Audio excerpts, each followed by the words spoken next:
Welcome to this first episode of Sparks of AI. Today we have Jimmy Doyle from Clubber. Hi Jimmy. Hey Luca, how are you?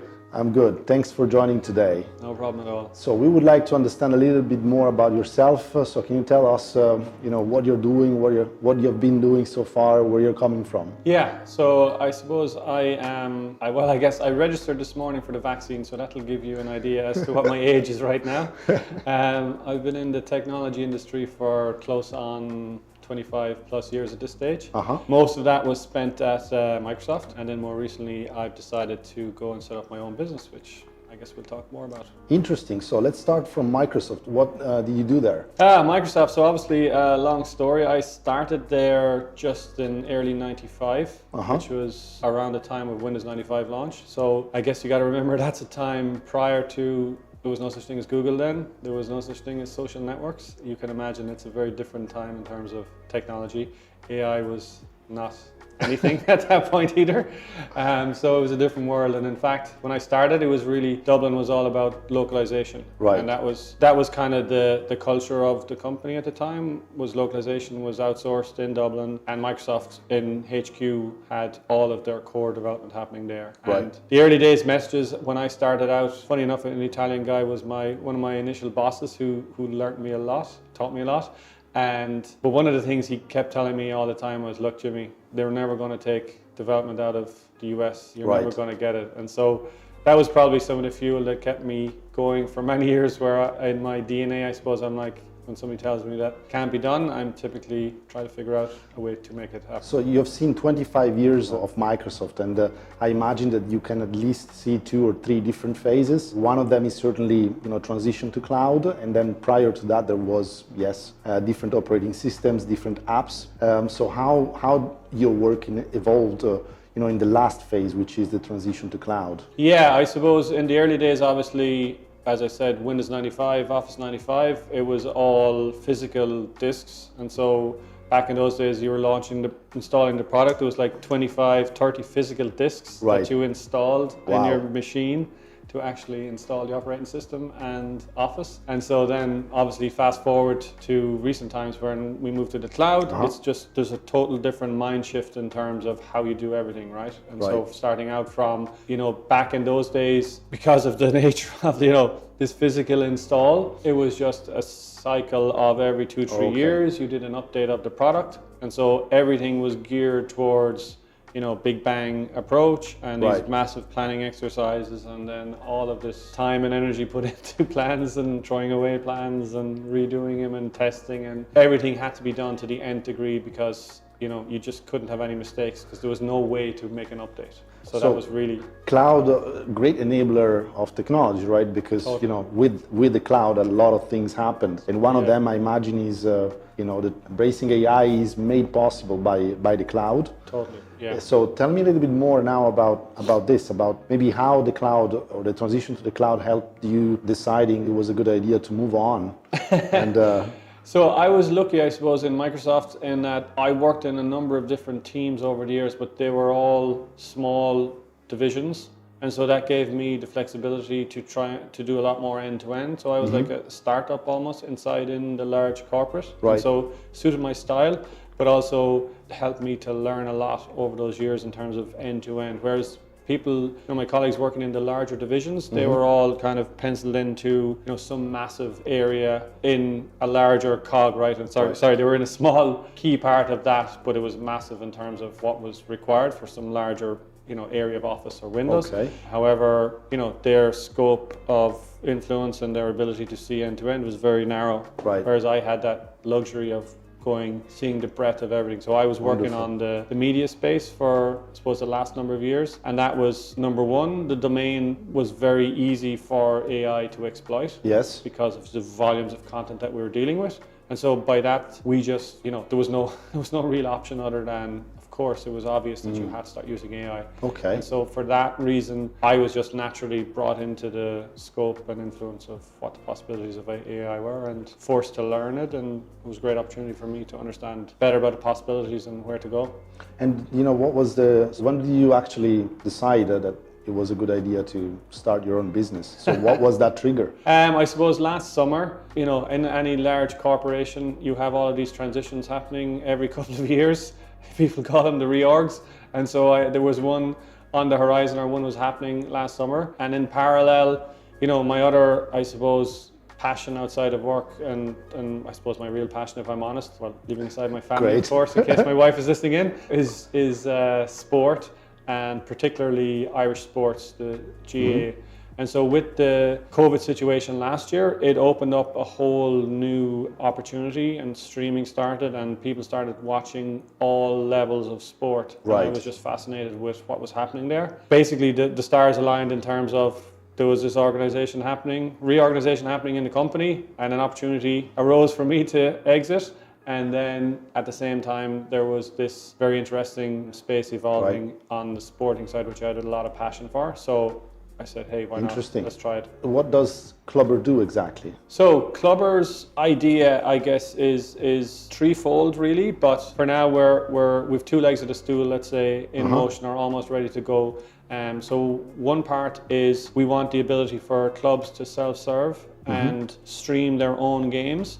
And so basically streaming in a box for them, so they can do everything from, they have to do the video themselves, but after that they sign up to our platform and everything flows through to their users, and they can subscribe, and everything happens very simple and easy for them, and they have the ability to make some money back out of it themselves. So we're hoping that will be an interesting opportunity for clubs to actually earn some money, which is, we know, one of their key things. So do you think that these trends that emerged clearly within the pandemics will you know, keep they will consolidate and establish even in a post-corona world, where essentially, you know, there is going to be more of the same, but also a little bit extra coming from the pandemic's experience? Yeah, look, that's my belief anyway, and I can be proved wrong, but you know, as people say, you know, the genie's out of the bottle in terms of the streaming now for all of these sporting activities, and users loved it. So that's, you know, one of the biggest indicators you can have, is that people just really welcomed it. They got to see way more games. They can watch them in the comfort of their own homes or wherever they are on the move, and they don't have to physically get to a location. Right? Everybody's got busy lives now, so users want this now. And so when you have that demand for something, I think it can only go one way, and that's more and more of it. And it's lucrative in terms of there's opportunities there. There's lots of people getting involved, which is another key indicator that there's something in it. And so that's number one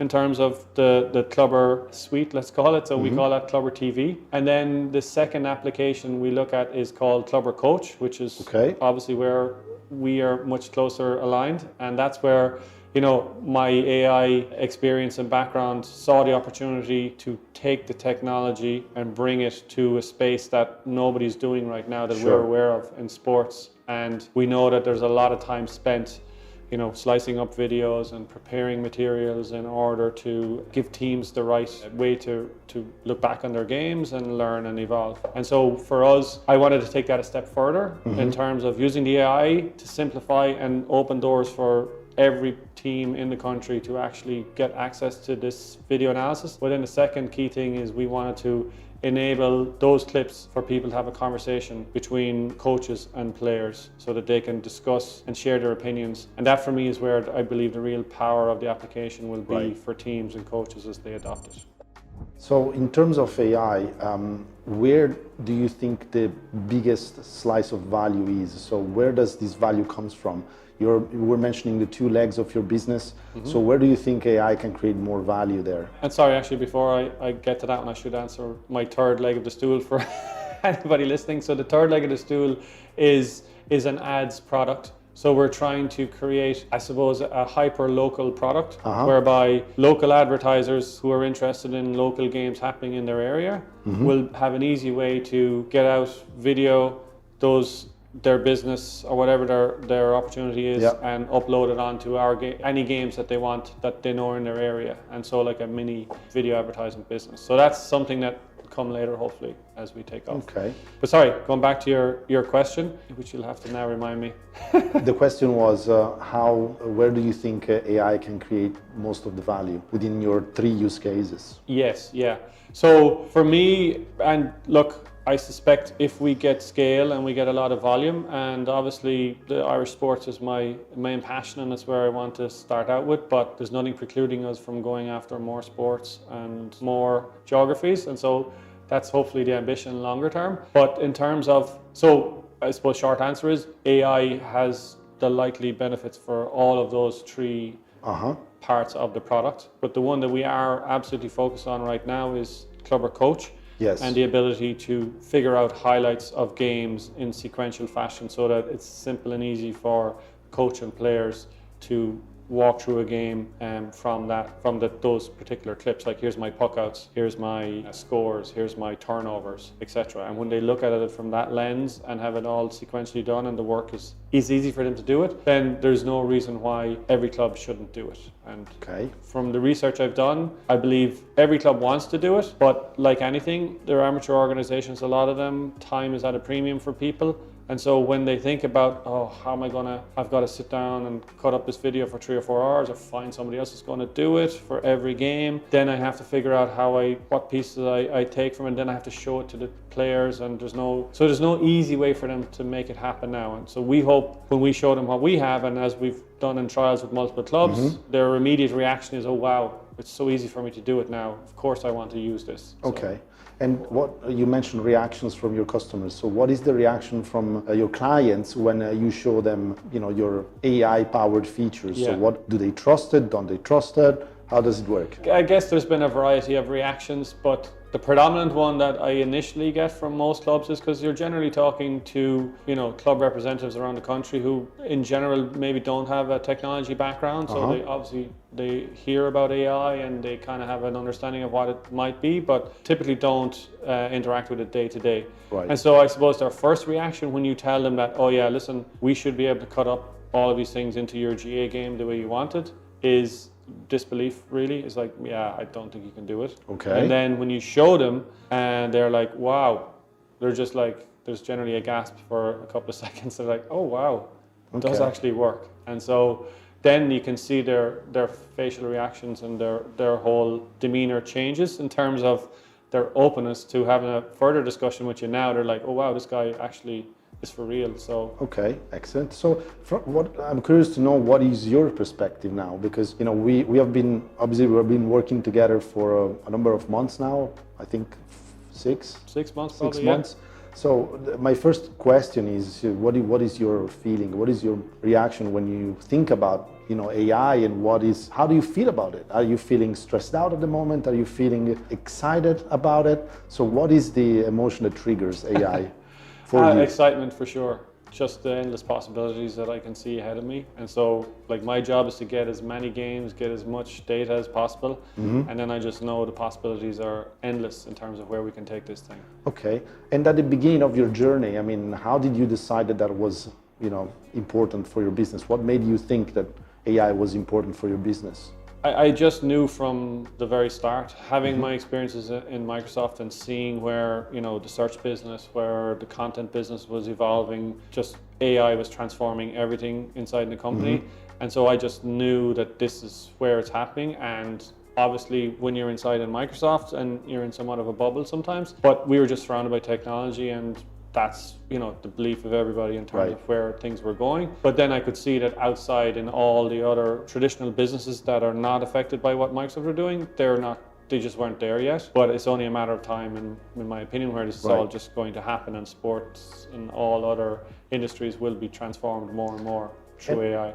Just out of curiosity, why did you choose to go for your own bespoke solution as opposed to, take off-the-shelf tools like Microsoft has many of them? Yeah. When it comes to AI, when it comes to vision, and when it comes to machine learning, they have plenty of off-the-shelf solutions. So why to get the burden of develop your own technology? Look, obviously it's a niche area that I was going after, number one, and I wanted to develop it into something that's truly a global offering. Yeah. But equally, Microsoft and all the other large companies that are in this space, like, they're obviously going for a global scale, and they're taking the biggest opportunities and working their way down. So my area, certainly GA, in terms of their focus is just not there at all right now. So I knew I needed something bespoke and boutique. And so that was definitely, I knew what I wanted, but I was definitely challenged early days figuring out how the hell am I going to get this done.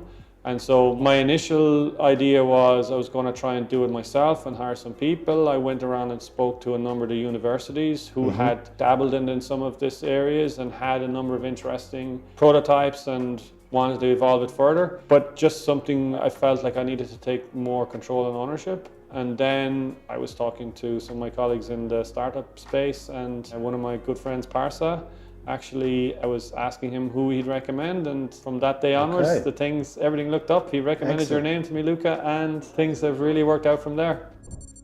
So how's been your experience with Sparked so far? Look, Sparked has been just brilliant for me, being honest. From the start, the very first time I met with you, Luca, it was start of something that I could tell was going to be exactly the right solution for me. And the reason I say that is because you were very curious early days about the business to understand what exactly I needed. And then you were super, super organized. I've never, in all my days of all sorts of people at Microsoft that I've come across in my career at all different seniority levels, I've not come across somebody who's so succinct in terms of summarizing what's happening and giving a clear, aligned message back to synchronize everything. So that was super impressive for me. But obviously the most important really was when I got to see the rest of the team. The guys were just Valerio and David in particular were just really excellent in terms of their curiosity for my domain, trying to really suck up as much information as they could. And then we were all just being creative all the time, and I just loved that. They were just like, we hit a problem, it's like, talk to me more about the domain, and then we figure out a new way of potentially doing it. And I always felt the guys were just always on top of the technology possibilities, which is what I was really looking for. So whenever I would talk about the domain and explain what I might like or what might work or what might not work, they were always able to jump in with, okay, yeah, we could try this, we could try that, and then we just go and try it, and then we see, and some worked, some didn't, and we just evolved together, and it was just a really great partnership for me. So you're a very seasoned manager, so I imagine that you understood fairly well how to, bring the Spark team into your team and how to make these two, heterogeneous group of people work together. So can you tell me a little bit more about how you did it and how it went? Well, I guess, I am also blessed in that I have a great team in Cairo right now, headed up by Dina Morad, who's my dev lead. And so Dina, along with Sarah Kamal, are my, let's call them the ClubberTv team. Yes. And then I have a separate team under Hassam and Ahmed and Mohammed and Nagy, who are my Clubber coach team. Right. And then I think about my Spark team as the third team, really. And we only talk about it in those terms. So it's like you're talk about it in terms of the domain that they work on. So we're all three teams working for a common goal, and I would just treat everybody like everybody's just one team with a common goal, and it's really as simple as that for me. And then obviously we did a few small things in terms of everybody gets included in every information that flows. You've been great in terms of, you created the whole Slack channels, and we flow information over and back, and we have a number of, we keep meetings to a minimum, which I like as well. We just get on and work, and then, but channels of communication are very straightforward, and we all understand we're all working together, and there's never, it's just a straightforward setup like that. So have you bought R&D, because that's what we do, right, together? Have you ever bought R&D before? Like Many times. Many times. Many times, yes. So I spent a lot of my career, as I mentioned at the start, we were in localization at the start, and then, I was told early days that we'd never get into development, but that was only the fuel to really push me on. And so we started out by hiring a number of external ISVs all over Europe for one of the first products I was working on, which is Microsoft Money. And then, so that was my early career days in terms of, I was working with all these developers in all these companies that we had partnered with, and I was checking in all their code and doing the builds internally in Microsoft. But really it was all an outsourced setup. Right. And then from there, we started to build our own development team slowly but surely. And then we started to work a lot with Tata in India, where we hired large teams over there to support our development arm. For me, it was all about trying to show more and more what Dublin could do. And if that was by extension using larger development teams all over the world, I would, and we use teams in China as well. And so that's been a large part of my life at Microsoft up until maybe 5-6 years ago, when we really took off, maybe 7 years ago, and we were able to, we eventually had a team of like 50 developers that we were working with in-house. So if based on this extensive experience and based on the experience that you're maturing with Spark, would you have some advice for our audience when they have to buy AI or when they have to essentially outsource their R&D operations? Yeah. What are the 2 or 3 advices that you could share? Sure. I suppose the first thing is that trust, of course, in any relationship is just so important. You have to really believe that the team are really genuinely doing their best for you and your domain, and it's not a transaction for them. That's been my experience over the years with most of the companies that I worked with. I always try to turn it into a partnership as opposed to a transaction, and they're very different.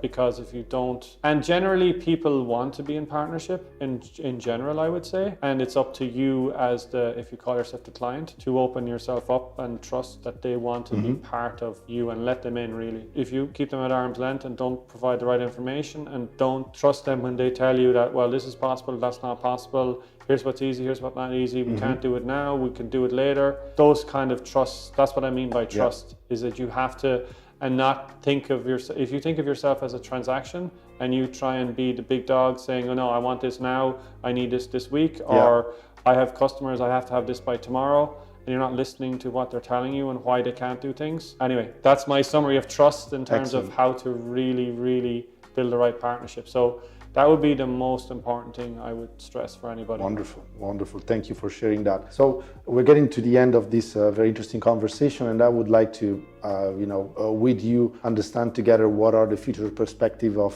your business and how Spark and more broadly AI can help. Great, yeah. So I suppose the first thing will be obviously executing on where we currently are, and we're hopefully 80% there right now, and getting the first version in the next couple of weeks. And so I'm, very enthused about the possibilities for us right now there. And then I think it's a question of, what next in terms of the core sports that we're on right now, like hurling, football, ladies football, and camogie.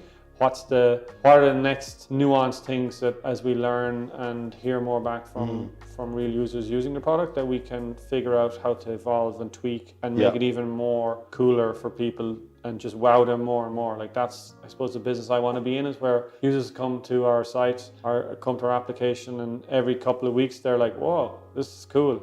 You give me an extra little thing that I didn't even think I wanted, but now I see it. It's like really cool. So that's the type of business that I think that works in terms of users' loyalty and coming back to you. But also I think it's something that inspires people on the team as well, where they feel their work is directly inspiring and wowing people that are using it. I think they are more interested and passionate to stay with it. So that's probably the first thing I would say, is that just making what we have cooler. Yes. And then the second thing is probably thinking about more sports. That's, I think, the platform we have and the opportunity is vast ahead of us. And so really, if we can accomplish we can be a success in what we're trying right now with these Irish sports, I think then the next is some of the bigger sports like rugby, soccer, cricket, etc. Well, Jimmy, this is very exciting. It's it's a very ambitious goal, and we are very happy to be part of it. So thanks for including us in this, and more importantly, thanks for being with us today. So it was a very, very interesting chat, very pleasant chat. What's coming up next in your life? What are you going to do now? What am I going to do now? I'm going to go home and probably figure out how to get the lunch along with my wife, or get back up to work and see what's going on with my crazy 4 kids. Wonderful. Thank you again, Jimmy. All right. And have a great day. Thank you so much. Thank you. And the team. It's wonderful. All right. Bye-bye.